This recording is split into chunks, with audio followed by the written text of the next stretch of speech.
Well. Right.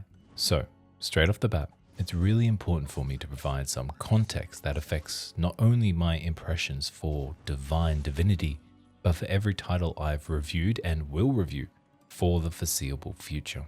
Content creation is a hobby of mine, at least at the time of this video. One day, I would love for my hard work to pay off and turn my hobby into my career. For the time being, however, I have to be content with having 2 hours per weekday and maybe 8 to 10 on the weekends to devote to playing video games, both as a form of escapism and for my channel. I work a full-time job, roughly 42 hours a week. I have a young daughter, a partner, and all the family commitments you can imagine. I say this not to deflect my ineptitude at uploading content at a consistent pace, but to pull the curtain back on my channel's content cycle.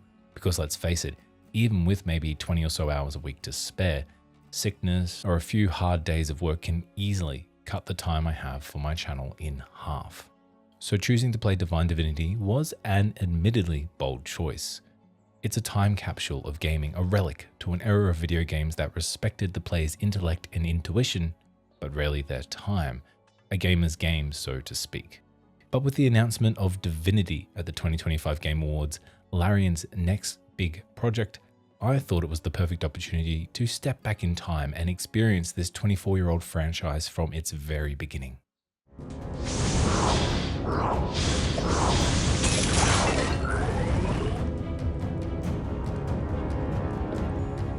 Fantastic!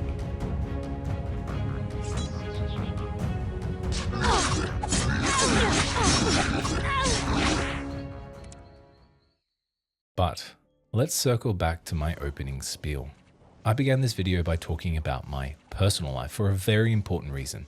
With so little time up my sleeve to play, record, edit, and upload, many conveniences of modern gaming are almost a necessity, a generous autosave feature, and quest markers, to name two. The logic here is simple. If you don't respect the game's framework, it won't respect you. I did not respect the game, and I lost nearly an hour of progress because of it, after I stumbled into a nigh unkillable random enemy without saving, simply because I hadn't yet internalized the old mantra of save early, saved often that we all got used to in the early 2000s. Being completely honest with you, and after playing for around about 10 hours, give or take, I almost considered giving up entirely and moving on to the next entry in the series. With that said, it's incredibly refreshing to look back at the humble beginnings of Larian Studios, one of only a handful of AAA developers still waving the flag for role-playing fans everywhere. And you know you're playing a Larian game the moment you hear it. There's a certain je ne sais quoi to their writing, that impressive talent for blending cheeky humor with high-stakes drama. And yes, I said hearing. There's some really good voice acting here and some really cheesy stuff too. I've been trying to figure out if I've heard any of these voice actors in Larian's later titles, Divinity Original Sin 2 or Baldur's Gate 3, but so far my detective skills have completely let me down. Let our enemy taste the real power of mind control. Go ahead. Tricks, flicks, and ready. Oh, my head, my head. Alright, let's talk about quest markers. You need to place your own down outside of the critical path.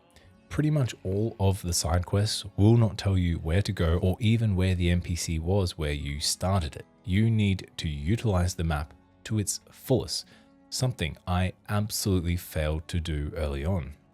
What I did was treat this map as I would any other in-game map. What I should have done is place flags around the map for key areas, or more importantly, for what follows, where I received side quests. Like I said, what I did was treat this game as I would any other modern game. What I actually should have done is place flags around the map for key areas, or more importantly for what I say next, where I received side quests. Because right now, my quest log is getting fucking out of control. You just don't know where or when you'll suddenly have a new side quest. I mean, you can kind of guess as important NPCs are named rather than just poor citizen number 23, but still, sometimes they just talk to you and bam, you have a brand new side quest. Other than dropping down map markers, the quests themselves are incredibly obtuse. This is why I thoroughly recommend a guide, just to get you going in the right direction, because when you go into your quest log, it doesn't give you instructions, it gives you just a vague outline of the quest. Look, I'm proud, but I'm certainly not that proud that I can't admit that I did refer to a guide a little bit, because I would get stuck quite often. I really can't imagine how this must have felt to play at launch, because you can easily find yourself roadblocked and underleveled just because you decided to progress with the main story when what you really should have done is explore, but we'll get back to that in just a little bit.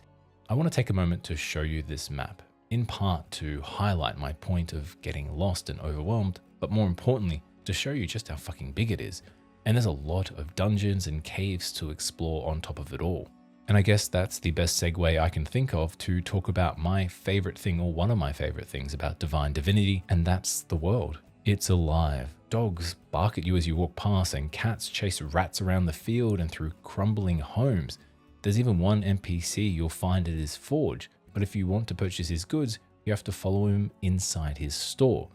It's a small little detail, but it helps breathe life into a video game and really makes you feel like you're a part of a reactive world. I recently reviewed Avowed, where I commented on how lifeless and hollow that world felt, where NPCs were static, just standing in the exact same spot night and day. I mean, they didn't even react when you shot them in the face. You know what happens in Divine Divinity when you walk up to an NPC without putting your weapons away? They ask you to sheath them, or they treat you as a threat. This world is incredibly immersive. It feels like a living, breathing world. Just as a nice bonus on top of all that, the score, it's amazing. The soundscape is sublime. The music here is simply divine, no pun intended.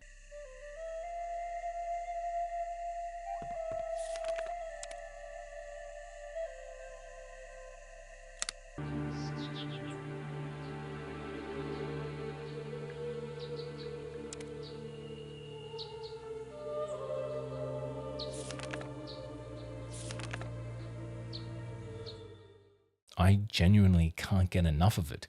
Often I'd forego the use of my teleporter stones, something you can get early on, allowing you to instantly travel between, say, your stash and bed. And trust me, it's a lifesaver. In the middle of a dungeon and on low health, teleporting back to your bed and resting is a great way to heal up before continuing on your way tackling endless hordes of the undead. And since enemies don't respawn, you're completely safe to do it. Plus, when you rest after leveling up, vendors' stocks refresh with new gear.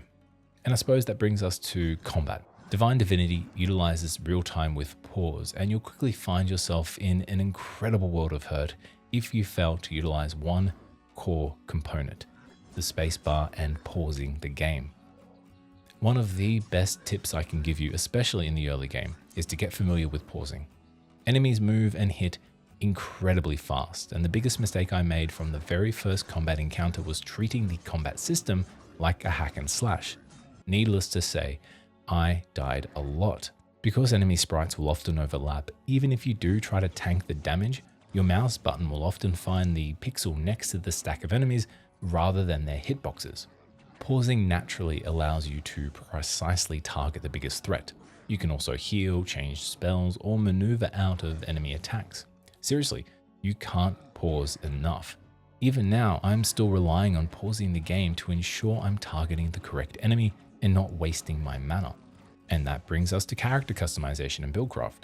Building a character is incredibly flexible, with your starting class really just providing your first skill. From that point onwards, you can choose to build your character as you see fit.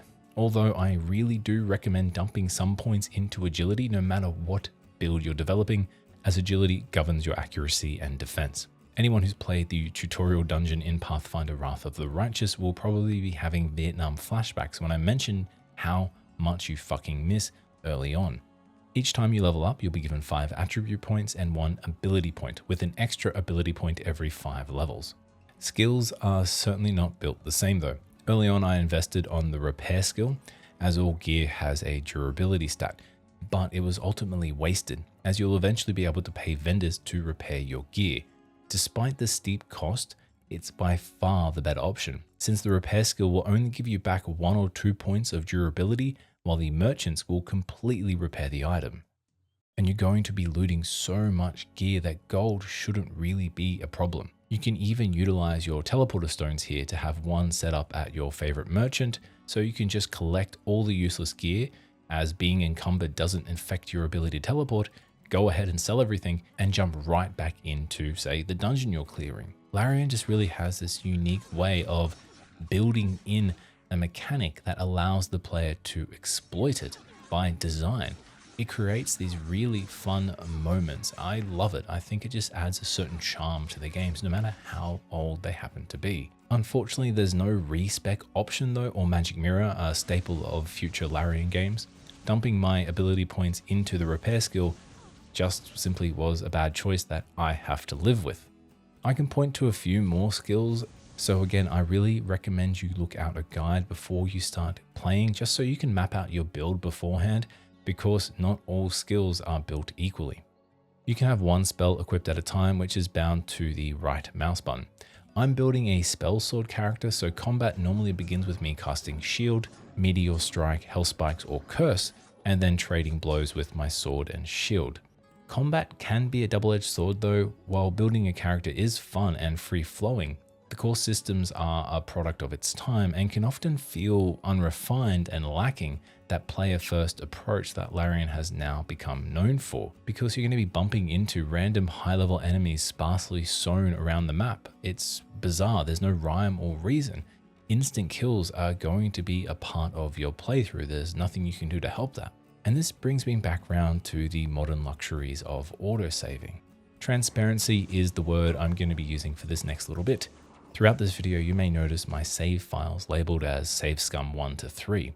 I used this tried and true formula to get past some genuinely tricky encounters I otherwise couldn't have managed cleanly. And you can quick save. Another mechanic I completely overlooked for the first 4 to 6 hours of my playthrough, hence why I almost lost an hour of progress. Before we go ahead and wrap things up, I'm going to talk to you about my concerns. As this is an impressions video, it's important to highlight those things that I'm really unsure about. So far, it's actually the story that I'm really hot and cold on. It isn't as gripping as I would have liked, and to be honest, it's almost non-existent. You're one of 3 marked ones, and a wizard, Zevalar, wants to guide you on your journey. There's nefarious forces out to stop you, and off you go.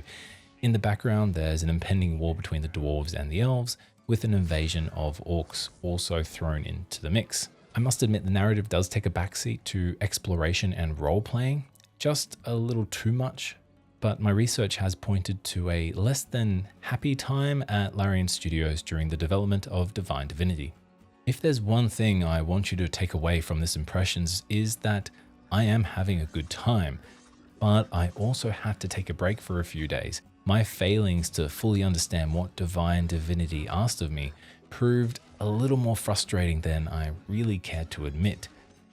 It's a video game from another era that refuses to even look at the player's hand, let alone hold it. There's no tutorial talking you through how to play, no guide, nothing. You need to figure it all out on your own, but do it slowly. If there's one thing I could go back and redo, it would be to take my time and understand what I'm doing and why, and not to treat this quarter-century-old game the same way I treat a game that came out 6 months ago. I guess it's fair to say my impressions are a little mixed, but obviously bordering on positive. Any criticism I can lay at the feet of Divine Divinity are squarely on my shoulders, so I am excited to continue pressing forward. So far, I'm giving Divine Divinity 7 dead orcs out of 10, and honestly, I'm still waiting for these fucking scarecrows to come to life and attack me. Thank you so much for watching, everyone. I really do appreciate every second that you watch on these videos. I really, really do. No matter where you are in the world, take care of yourself and your family. Until next time, see ya.